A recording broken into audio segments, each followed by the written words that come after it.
اليوم أكملت لكم دينكم وأتممت عليكم نعمتي ورضيت لكم الإسلام دينا।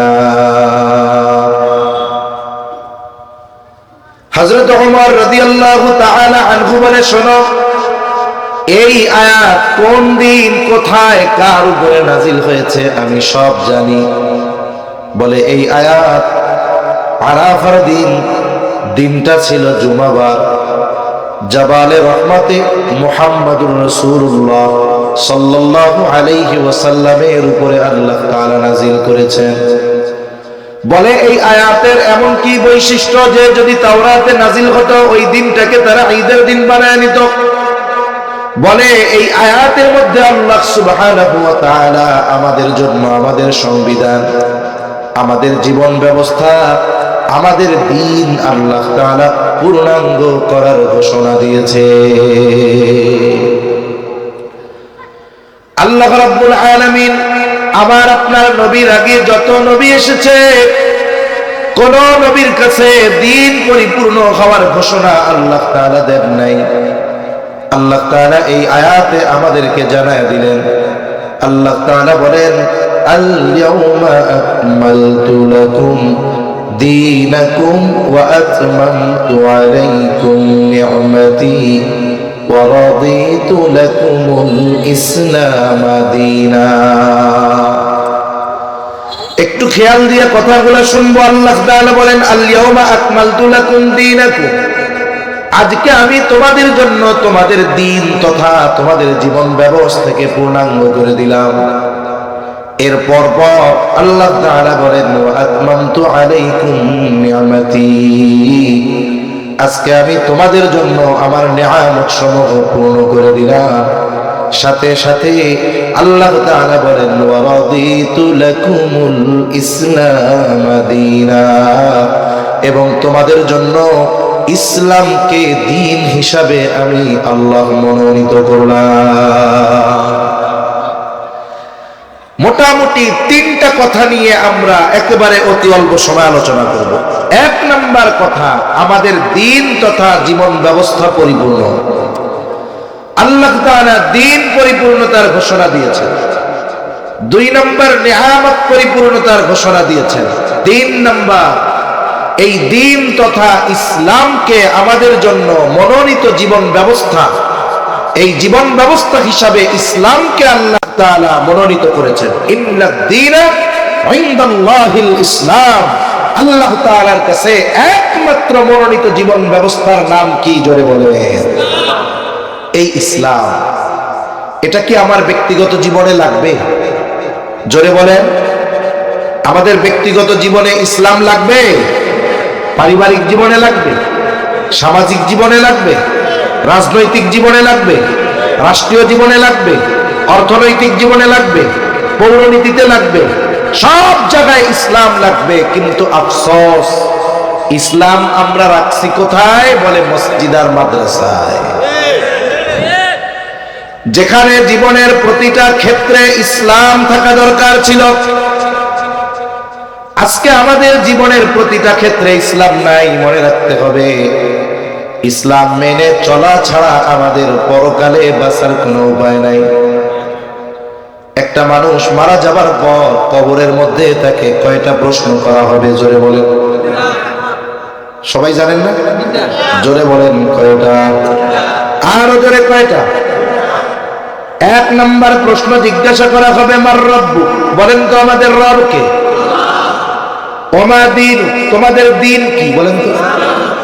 Oman নবী, অথবা নবীজিকে দেখায় বলা হবে, মা হাদার রাজুলুল্লাযী বুইসা ফীকুম, এই ব্যক্তিকে যাকে তোমাদের কাছে প্রেরণ করা হয়েছিল।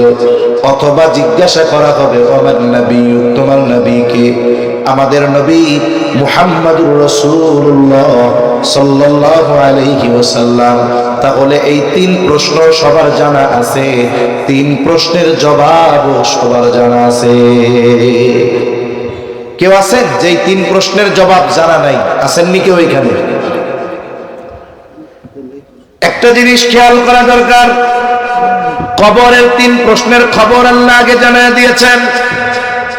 বাস্তবতা হলো যে এই প্রশ্ন পরীক্ষার হলে যাওয়ার আগে জানা যায় না, বলে পরীক্ষার হলে যাওয়ার পরে প্রশ্ন জানা যায়। বুঝতে হবে ওই প্রশ্নের জবাব দেওয়া সহজ। কেন? বলে একটু লেখাপড়া করলেই জবাব দেওয়া যায়, কিন্তু যেই প্রশ্নের জবাব হলে যাওয়ার আগে জানায় দেওয়া হয়, বুঝতে হবে জায়গা মতো গিয়া এই প্রশ্নের জবাব দেওয়া আসলেই কঠিন। সবার এই 3 প্রশ্ন মুখস্থ আছে, কিন্তু সবাই কি কবরে গিয়ে জবাব দিতে পারবে? জোরে বলেন, পারবে? কেন পারবে না? কারণ দুনিয়ার পরীক্ষায় যদি পড়াশোনা করা হয় হলে গিয়ে জবাব দেওয়া যায়, মুখস্থ করলে জবাব দেওয়া যায়, কিন্তু কবরের 3 প্রশ্নের সম্পৃক্ততা মুখস্থের সাথে নয়, বরং কবরের 3 প্রশ্নের জবাবের সম্পৃক্ততা হলো আমলের সাথে। প্রথম প্রশ্ন জিজ্ঞাসা করা হবে তোমার রবকে, এই প্রশ্নের জবাব কারা দিতে পারবে?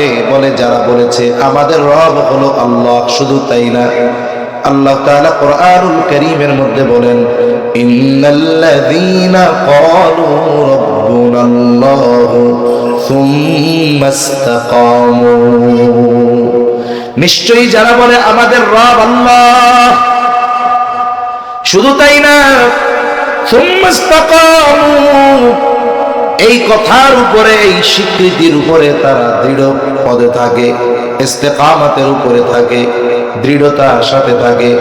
তার মানে যেই ব্যক্তি বলবে রব আমার আল্লাহ, এই দুনিয়ায় রবের সব হুকুম আহকাম তার মেনে চলতে হবে। বলে আমার রব আল্লাহ, কিন্তু রবের আদেশ নিষেধ মানে না, তাহলে ওর মুখের সাথে কর্মের সাথে মিল নাই। একমাত্র ওই ব্যক্তি জবাব দিতে পারবে আমার রব আল্লাহ, যে এই দুনিয়ায় রবের সকল হুকুম আহকাম মেনে চলবে, সে জবাব দিবে আমার রব আল্লাহ। 2 নম্বর প্রশ্ন, আমা দীনুক, আমরা সবাই জানি আমাদের দিন হলো ইসলাম, কিন্তু যতই জানা থাক আর যতই মুখস্থ করা হোক, কোন ব্যক্তি যদি দুনিয়ায় পরিপূর্ণ ইসলাম মেনে না চলে, কবরের মধ্যে আমা দীনুক, তোমার দিন কি, এই প্রশ্নের জবাব দেওয়া তার জন্য সম্ভব হবে না। ইসলাম ব্যক্তিগত জীবন থেকে নিয়ে রাষ্ট্রীয় জীবন পর্যন্ত আছে।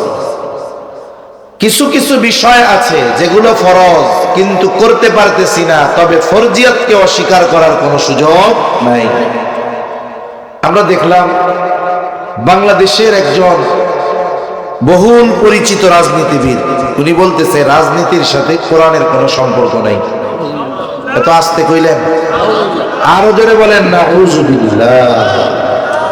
কোরআনুল কারীমটাই তো মুসলমানদের জন্য সংবিধান।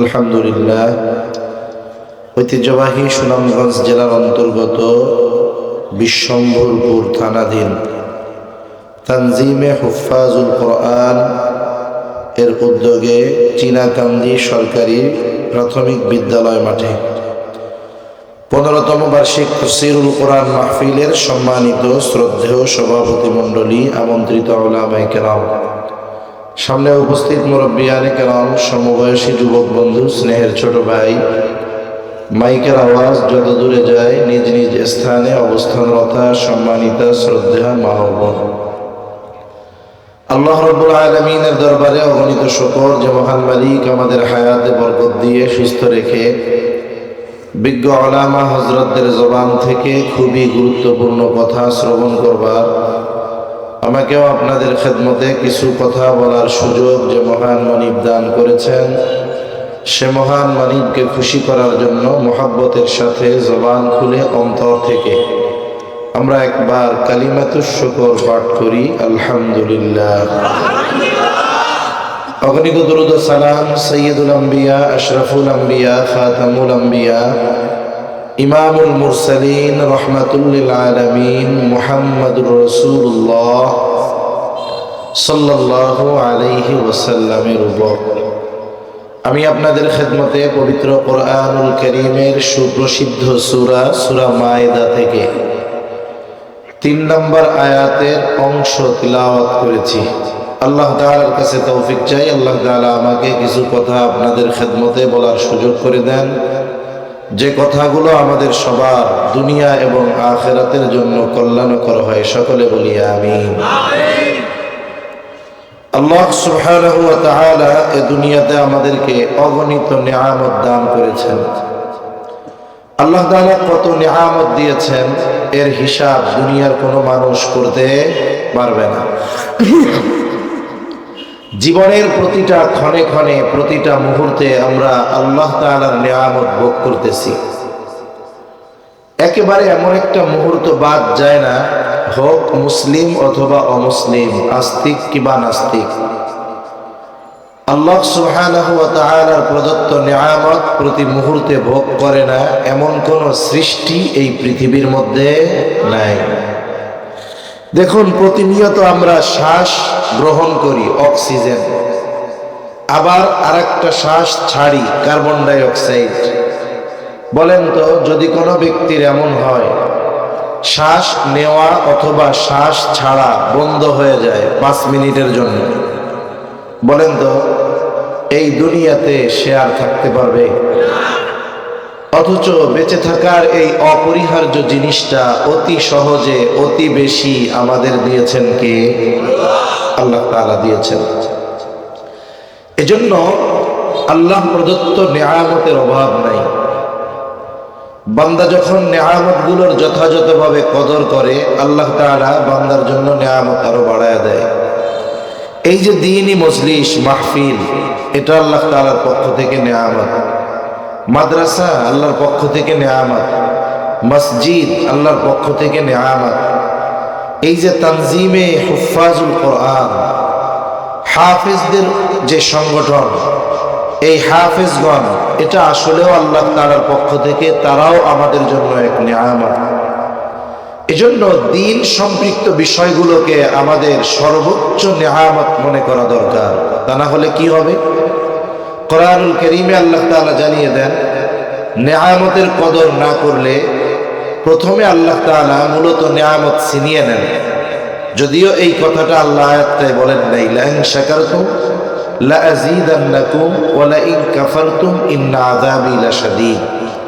নিয়ামতের নাশকরি করলে আল্লাহ তাআলা জানায় দেন যে আমার আযাব বড় কঠিন, আযাব বড় শক্ত। এজন্য এই দ্বীন সম্পৃক্ত বিষয়, আমার ঈমান, আমার আমল, দ্বীনের কথা শুনতে পারা, বলতে পারা, আয়োজন করতে পারা, মাদ্রাসা, মসজিদ, উলামায়ে কেরাম, এগুলো সব কিছু আল্লাহর পক্ষ থেকে আমাদের জন্য নিয়ামত। যদি আমরা এই নিয়ামতগুলোর কদর না করি কি হবে? শাইখুল ইসলাম আল্লামা তাকি উসমানী দামাত বারাকাতুহুল আলিয়া এই পৃথিবীর অধিকাংশ দেশ তিনি ভ্রমণ করেছেন। শাইখুল ইসলাম তাকি উসমানী দামাত বারাকাতুহুল আলিয়া তার সফরনামাও লিখেছেন, জাহানে দিদার। বাংলায় এর অনুবাদ পাওয়া যায়। শাইখুল ইসলামের এই ভ্রমণ কাহিনী আর স্বাভাবিক কোনো মানুষের ভ্রমণ কাহিনীর মধ্যে তফাৎ আছে। আপনাদের পাশে একটা হাওর আছে, এশিয়া মহাদেশের মধ্যে অন্যতম একটি সুন্দর জায়গা, টাঙ্গুয়ার হাওর নাকি, তাই না? অনেক মানুষ ঢাকা থেকে, কক্সবাজার থেকে বেড়াতে আসে, দেখতে আসে। আসার পরে সে সফরনামা লিখে, কিভাবে আসলো, কি খাইলো, নৌকায় কিভাবে থাকলো, সফরনামা শেষ।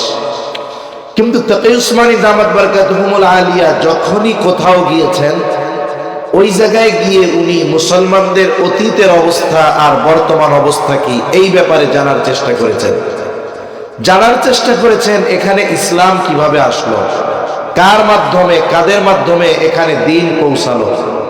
এজন্য তাকি উসমানী দামাত বারাকাতুহুল আলিয়ার এই সফরনামা পড়লে মুসলমানদের ইতিহাস সম্পর্কে জানা যায়। মানুষের জ্ঞান ও ভান্ডারে অনেক জ্ঞানের জমা হয়। তা উনি এক দেশের কথা বলতেছেন যে ওই এলাকাটায় বা ওই দেশে এক সময় 100% মুসলমান ছিল। 100% মুসলমান, মসজিদগুলো ভরপুর, মাদ্রাসা তালিবুল ইলমে ভরপুর, খানকাগুলো মুরিদে ভরপুর, দ্বীনি মাহফিলগুলো, মজলিসগুলো শ্রোতাতে ভরপুর। এইরকম এক পরিবেশ ছিল সেখানে। কিন্তু সময়ের সাথে সাথে মানুষের মধ্যে উদাসীনতা কাজ করা শুরু করলো। মানুষ আস্তে আস্তে গাফিল হলো। মসজিদগুলো আস্তে আস্তে মুসল্লি কমতেছে, মাদ্রাসা থেকে ছাত্র কমতেছে, খানকা থেকে মুরিদ কমতেছে, দ্বীনি মাহফিল মজলিস থেকে শ্রোতা কমতেছে। কমতে কমতে অবস্থা কোথায়? বলে যেই দেশে একসময় 100% মুসলমান ছিল, দ্বীনের উপরে চলা সহজ ছিল, কিন্তু মানুষ আল্লাহর পক্ষ থেকে এই নেয়ামতের কদর না করার কারণে পরিস্থিতি এমন হয়েছে যে প্রকাশ্যে কোরআন পড়া, প্রকাশ্যে নবীর সুন্নাত অনুযায়ী চলা, আজান দেওয়া, এগুলো তো বহুদূর। মানুষ যদি কোরআন শিখতে চাইতো, পড়তে চাইতো, মুসলমানদের ঘরে গোপন করে গর্ত বানানো ছিল, ওই গর্তের মধ্যে বসে কোরআন পড়া লাগতো, কোরআন শেখা লাগতো, শেখানো লাগতো। কেন? বলে কোরআন তিলাওয়াতের আওয়াজ যদি বাহিরে যায়, আর যদি জালেম শাসক এটা জেনে ফেলে, যার ঘর থেকে কোরআনের আওয়াজ আসবে, যারা কোরআন পড়বে, এদেরকে মৃত্যুদণ্ড পর্যন্ত দিয়ে দেওয়া হতো। এজন্য এই যে আমরা খোলা মাঠে দ্বীনের কথা বলতেছি, এটা কার পক্ষ থেকে নেয়ামত? জোরে বলেন, কার পক্ষ থেকে? এজন্য এই দ্বীন যদি মানব জীবনের প্রত্যেকটা জায়গায় প্রতিষ্ঠিত হয়ে যায়, তাহলে মানুষেরা বাস্তবিক অর্থে পরিপূর্ণ নেয়ামতের দেখা পাবে। ঠিক কিনা বলেন? যে আয়াতাংশ আমি আপনাদের খেদমতে তিলাওয়াত করেছি, তাফসিরে মাআরিফুল কোরআনের মধ্যে এসেছে, একদিন একজন ইহুদি খলিফাতুল মুসলিমিন হযরত ওমর রাদিয়াল্লাহু তাআলা আনহুর কাছে এসে বলে, খলিফাতুল মুসলিমিন, আপনাদের কোরআনে একটা আয়াত আছে, যেই আয়াত আল্লাহ তাআলা আপনাদের নবীর উপরে নাজিল করেছে, আপনারা তিলাওয়াত করেন। ওই আয়াত যদি মূসা আলাইহিস সালামের উপরে নাজিল হতো, তাওরাতে যদি নাজিল হতো, বলে যেই দিন আল্লাহ তাআলা এই আয়াত নাজিল করতেন, ওই দিনটাকে আমরা ঈদের দিন বানায় নিতাম। হযরত ওমর রাদিয়াল্লাহু তাআলা আনহু বলেন, কোন আয়াত? যেটা তাওরাতে নাজিল হলে ওই দিন ঈদের দিন বানায় ফেলতাম। এইবার ইহুদি বলে, এই আয়াতটা, আল্লাহর রাসূল ওয়া খাতামান নবিয়্যিন, তিনি হলেন শেষ নবী, তাহলে আমার আপনার নবী শেষ নবী, আর খতমে নবুয়তের ঘোষণা যিনি দিয়েছেন তিনি কে? আরো জোরে বলেন, কে? এজন্য মনে রাখতে হবে, একটা মানুষ বেঈমান হওয়ার জন্য পূর্ণাঙ্গ কোরআন অবিশ্বাস করা লাগবে না। একটা মানুষ বেঈমান হওয়ার জন্য কোরআনের একটা পারা অস্বীকার করা লাগবে না। একটা মানুষ বেঈমান হওয়ার জন্য কোরআনের একটা সূরা অস্বীকার করা লাগবে না। একটা মানুষ বেঈমান হওয়ার জন্য কোরআনের একটা রুকু অস্বীকার করা লাগবে না।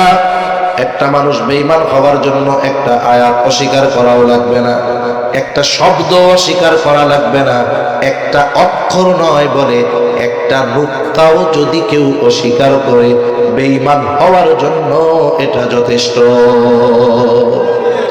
এজন্য আমাদের সমাজে অনেক মানুষ আছে, কথায় কথা আসলে জন্য বলতেছে, অনেক মানুষ আছে অতি সুশীলতা দেখাতে গিয়ে কি বলে, সারা দেশের উলামায়ে কেরাম দাবি করতেছে কাদিয়ানীদেরকে কাফের ঘোষণা করতে হবে। একদল বলে, হুজুর, সরকার যদি কাদিয়ানীদের কাফের ঘোষণা না করে তাহলে কি ওরা কাফের হবে না? বলি হ্যাঁ হবে। তাইলে আর ঘোষণার দরকার কি? ঘোষণা করলেও তো কাফের, না করলেও কাফের। এখানেই কথাটা। কি সমস্যা? বলে শুনুন, এই দেশে শুধু মুসলিম না, অমুসলিম, বিভিন্ন ধর্মের মানুষ, এমনকি নাস্তিক, তারাও বসবাস করে, কি করে না?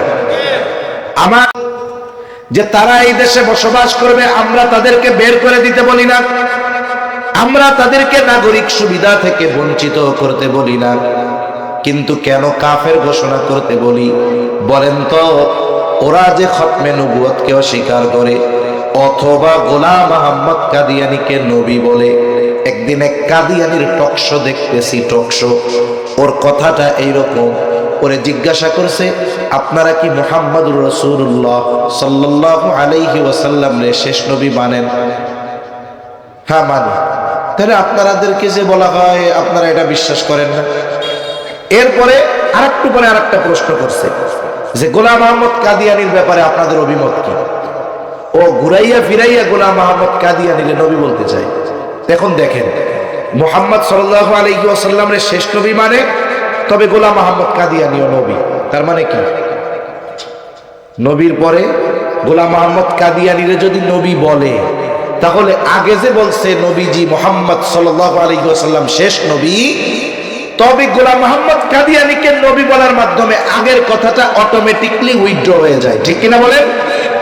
মানে ঘুরাইয়া ফিরাইয়া ফাঁকি দিতে চায় মানুষকে। এই যে ফাঁকি দিয়ে সরল মানা মুসলমানদের মধ্যে বিভ্রান্তি সৃষ্টি করে নিজেদেরকে মুসলিম পরিচয় দিয়ে কুফুরি বিশ্বাস অন্তরে লালন করে সরল মানা মুসলমানদের ধোঁকা দিয়ে ঈমান বিনষ্ট করার সুযোগ তো দেওয়া হবে না। ঠিক কিনা বলেন? তারা তাদের ধর্মীয় পরিচয় দেয় ইসলাম, এই সুযোগ তো নাই। তাদেরকে নতুন আর এক ধর্মে দীক্ষিত করেন, নতুন আর এক ধর্ম তাদেরকে রেজিস্ট্রি করে দেন, কাদিয়ানি ধর্ম। ওই পরিচয়ে তারা এদেশে বসবাস করুক, কিন্তু আমার আপনার নবীকে শেষ নবী না মেনে গোলাম আহমদ কাদিয়ানীকে নবী মেনে এই দেশে মুসলিম পরিচয়ে বসবাস করার সুযোগ দেওয়া ঠিক হবে না। ধর্ম পরিচয় পাল্টায়া এরা বসবাস করুক, কোনো আপত্তি নেই। সমস্যা এইখানে যে মুসলিম পরিচয় দিয়ে অমুসলিম মার্কা কাজ করবে, এ সুযোগ দেওয়ার সুযোগ আছে। এজন্যই এদেরকে রাষ্ট্রীয়ভাবে কাফের ঘোষণা করা জরুরি, যাতে করে এদের পরিচয়টা পরিষ্কার হয়ে যায়। সরল মানা মুসলমান না বুঝার কারণে এই মানুষগুলো গোমরাহির মধ্যে পড়ে যাচ্ছে, মানুষগুলো ঈমান হারা হয়ে যাচ্ছে। দেখা যায় এই ষড়যন্ত্র তারা তলে তলে চালিয়ে হাজারো সরল মানা মুসলমানদেরকে বেঈমান বানাচ্ছে। ঠিক কিনা বলুন?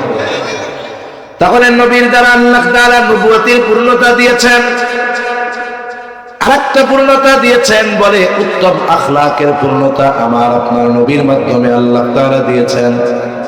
আমার আপনার নবীজিও বলেন, আনা খাতামুন নবিয়্যিন লা নাবিয়্যা বাদি, আমি শেষ নবী, আমার পরে আর কোনো নবী নাই।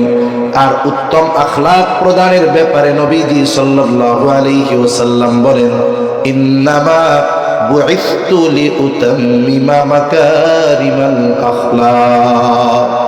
নবীজি সাল্লাল্লাহু আলাইহি ওয়াসাল্লাম বলেন, আমাকে উত্তম চরিত্রে পূর্ণতা প্রদানার্থে প্রেরণ করা হয়েছে। তার মানে আমার আপনার নবীর আগে যত নবী ছিল সব নবী উত্তম চরিত্রওয়ালা, কোনো সন্দেহ নেই। কিন্তু আমার আপনার নবী শুধু উত্তম চরিত্রওয়ালা নবী নয়, আমার আপনার নবী হলেন উত্তম চরিত্রে পরিপূর্ণতা দান করনেওয়ালা নবী। তাহলে আমার আপনার নবীজির মাধ্যমে আল্লাহ তাআলা শরীয়তের পূর্ণতা দিয়েছেন। এরপর পর নিয়ামতের কথা আল্লাহ বলেছেন, সাথে সাথে আল্লাহ তাআলা ইসলামকে আমাদের জন্য মনোনীত জীবন ব্যবস্থা হিসাবে অভিহিত করেছেন। এখানে খুব গুরুত্বপূর্ণ একটা কথা আছে। আল্লাহ তাআলা বললেন, আল ইয়াউমা আকমালতু লাকুম দীনাকুম ওয়া আতমামতু আলাইকুম নি'মাতি। আল্লাহ তাআলা দ্বীন পূর্ণতার ঘোষণা দেওয়ার সাথে সাথে নিয়ামত পূর্ণতার ঘোষণা দিয়েছেন।